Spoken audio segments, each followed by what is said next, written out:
What's up, guys? So I recently got to ask a good question about picking a style of fighting for your body type. And very good question, your body type, your height, your weight, stuff like that. It's a good question, kind of complicated depending on what you're doing. Obviously, if you're doing MMA, it just depends. I definitely think the easiest answer I will say is this: study people, whether, let's say it's MMA, right? You're doing mixed martial arts. Study people with similar body types like you and see what works for them and what's working for them and what's not working for them, and try to implement those things. I mean, if you're built like John Jones, fighting like Mike Tyson is probably not a good idea. Obviously, not saying you couldn't learn something from Mike Tyson, who's one of the greatest fighters of all time, but at the same time, a taller, skinnier guy that doesn't have that type of power, that's not going to be fighting on the inside, wouldn't be copying that style, right? So my first suggestion would be study people with body types similar to yours, like 100%. If someone is built similar to you, you should be able to recognize that, and you should see and try some of the techniques and see what style they have. I mean, obviously, there's so many different styles in mixed martial arts. The main four, I think, for mixed martial arts, period, are still boxing. If you're standing up on the feet, boxing is king because of little gloves. You can be the best kicker in the world and you can get knocked out with little gloves. Best fighter don't always win because of little gloves. So boxing is king in MMA for striking, I really believe that, because of little gloves. I think boxing, kickboxing, it could be muay thai, it could be basic, K1 style kickboxing. I think these are two of the easiest options for people to implement, especially, with flexibility as well, like karate. I love karate and taekwondo. A lot of people will shit on karate and taekwondo, and I think like here in America, they do that because a lot of big dojos exist, and I still believe karate techniques are phenomenal. But I think that, it's hard to get people behind those styles, because here's the issue. The people that do boxing are tough street kids. The people that do karate lots of times are pussy, soft rich kids. Let's be realistic. That doesn't mean the techniques aren't phenomenal. The karate guys that are very tough, the techniques are phenomenal. So traditional martial arts can be harder to learn if you're older, though, because of flexibility and agility as well. So I would say for striking, no matter what body type you are, you need to work on your boxing. Whether you're short, you pick someone, short like you need to work on your boxing big time in MMA. And grappling, I still think, even if you're tall, I think, short or tall, you need to be, if you're doing MMA fight, you need to worry about winning from top. You need to learn how to get top position, hold top position. You need to learn how to get up from the bottom. You need to learn how to do sweeps, a lot of sweeps in the bottom, a lot of get-ups, cage defense, so you can end up on top, and then top game stuff. If you're shorter, Kimuras and joint manipulations can be good because you tend to be more compact and more strong.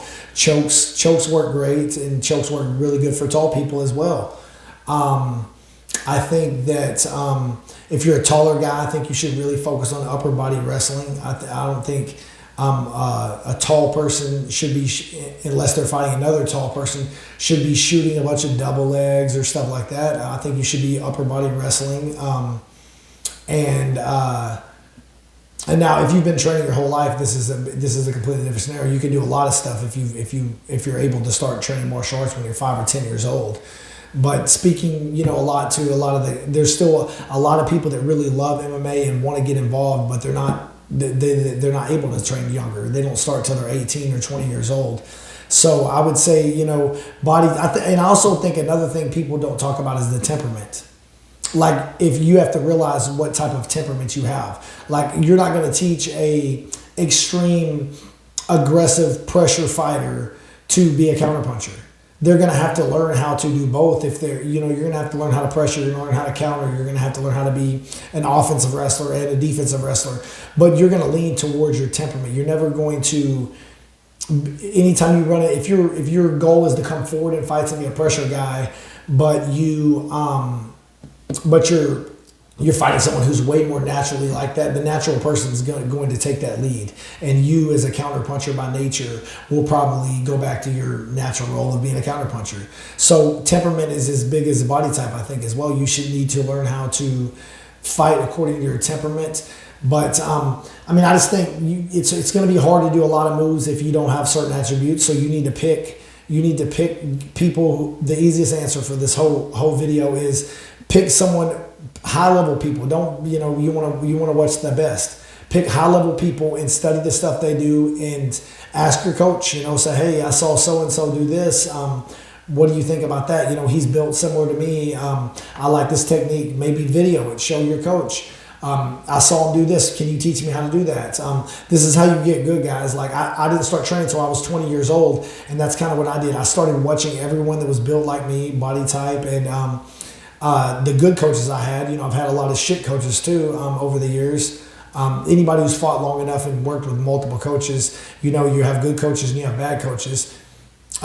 In speaking from a technique standpoint, some are very technical and some are not. But you just want to watch people with body types that are similar to you. Maybe video their fights and show your coach. That's what I used to do. I would video a technique and I would say, hey, how did he do this? And I would show my coach and they would give me an answer. So for body type, just study people similar to your body type.